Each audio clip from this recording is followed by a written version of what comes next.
आज की कहानी का टाइटल है भाई कब दूर चला गया पता ही नहीं चला। चल विक्की, इंदिरा मार्केट चलते हैं, मुझे कुछ काम है, बस तू छोड़ कर आजा, मैं मार्केटिंग समाप्त करके खुद ऑटो से आ जाऊंगी। विक्की के कुछ बोलने से पहले भाभी शिल्पी बोल उठी, नहीं दीदी, रात देर से आए हैं, थके हुए हैं अभी आपके भाई, आपके साथ नहीं आ पाएंगे, वे भी 50 के ऊपर हो रहे हैं, कहिए तो मैं आपके लिए ऑटो बुक करा दूं।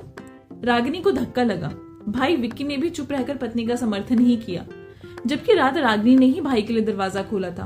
9 ही बजे थे उस वक्त। शिल्पी ने झूठ क्यों बोला? विक्की ने चुप रहकर उसका समर्थन क्यों किया?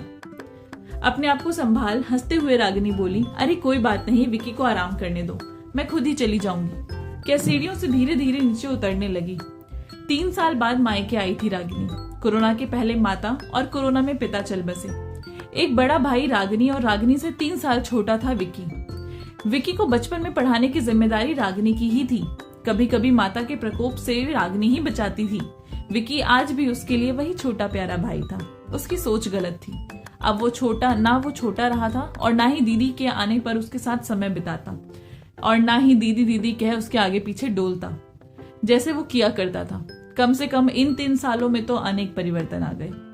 कंपनी में काम करते विक्की ने शिल्पी से विजातीय प्रेम विवाह रचाया था। अपनी सास का विरोध ना कर सकी रागिनी की माँ, इसलिए उन्हें छत पर अलग बसेरा बना रहने दिया। कभी शिल्पी नीचे आ जाती तो रागिनी की माँ के चेहरे पर डर के हाव भाव नजर आ जाते। कहीं सास दुत्कार ना दे शिल्पी को, कहीं उस पर चिल्लाने ना लगे।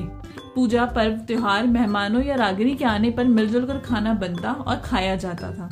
ये भी संभव हुआ दादी के गुजर जाने के बाद ही। शिल्पी भी एक विद्यालय में कंप्यूटर की शिक्षिका बन गई। आत्मनिर्भर होते ही उसमें धीरे धीरे परिवर्तन आने लगा। पैसों का घमंड धीरे धीरे सिर चढ़ने लगा। पूजा, पर्व, त्योहारों को अपने ढंग से अपने घर में मनाने लगी। नीचे मिलजुल कर ना पूजा में शरीक होती, ना खान पान में, ना खुद आती, ना विक्की को और ना ही बच्चों को भेजती। इसे भी परिवार के सदस्यों ने धीरे धीरे स्वीकार कर ही लिया था, पर माँ हमेशा दुखी रहने लगी। रागिनी के लिए यह बिल्कुल नया अनुभव था। विक्की की शादी से पहले उस पर जैसा अपना अधिकार समझती थी वो नहीं रहा था। आत्मनिर्भर होते ही शिल्पी धीरे धीरे सभी से दूर होने लगी, पर भाई विक्की अब दूर चला गया।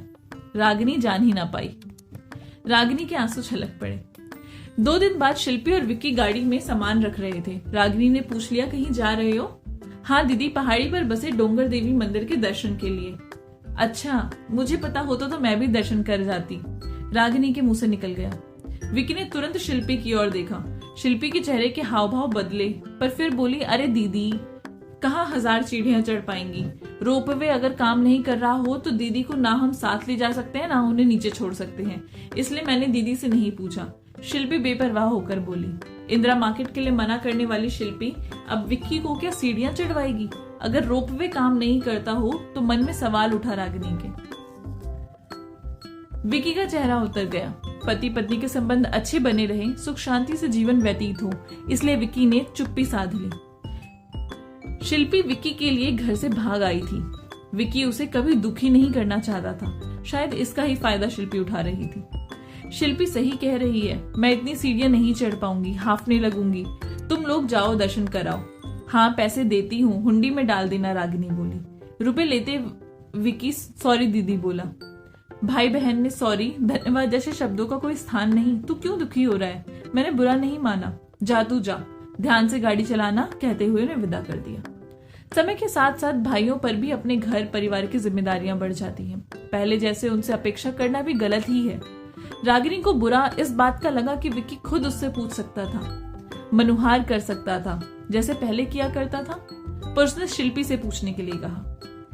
मायका है, मायके में भाई भाभी भी हैं, पर सब सिर्फ नाम के लिए। बड़े भाई कुछ गंभीर मुद्रा वाले हैं, इसलिए अपनी सभी बातें जरूरत से उनसे नहीं कर सकती। भाभी अपनी बेटी की डिलीवरी के लिए उसके ससुराल गई हुई थी। बचा सिर्फ विक्की, वो तो अपना था। रागिनी ने महसूस किया, प्यारा भाई विक्की सिर्फ भाई ना रहा, जिम्मेदार पति और पिता भी बन गया है।